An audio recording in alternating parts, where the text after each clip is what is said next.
New Mexico governor and Democratic presidential candidate Bill Richardson is in North Korea tonight on a rare visit there by a U.S. official.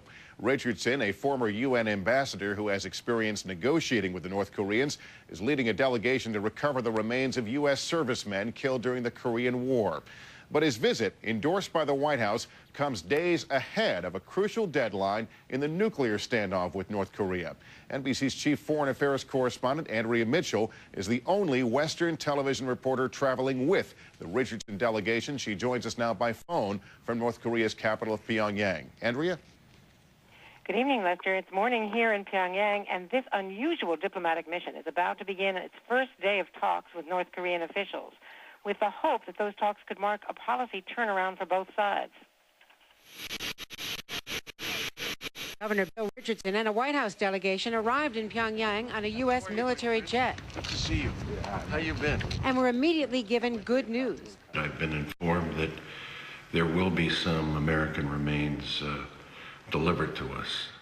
The question now is whether the warmth of the reception for Bill Richardson leads to real action and a thaw in relations between the United States and North Korea. Richardson arrives at a critical time between the United States and North Korea.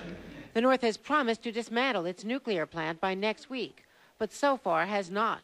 I believe for the first time they do want to enter into an agreement with the six-party countries, and they want a better relationship with the United States. They know that the key is dismantling their nuclear weapons. En route to Pyongyang, Richardson said that negotiating with the North is not easy. How do you deal with them? It's a completely different kind of dialogue. I've learned with the North Koreans, you don't know what they're going to do next. They're totally unpredictable. They're isolated. They don't negotiate like any other country. The White House has sent its top Korea expert, Victor Cha of the NSC, signaling a new willingness by the administration to engage the North Koreans if they reciprocate.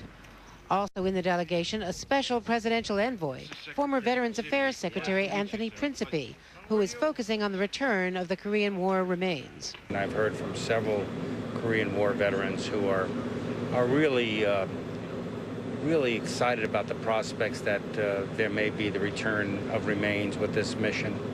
It's very, very important to them, and very important to the families as well, to bring some closure. There are also some political realities, of course. Although the North Koreans invited Richardson alone, the White House joined the trip, partly to make sure he does not deviate from official U.S. policy. And as a Democratic candidate, he clearly wants to avoid any appearance that he is going off on his own, especially at such a sensitive time in relations with this mysterious regime. Lester? All right, NBC's Andrea Mitchell in North Korea for us tonight. Andrea, thanks much.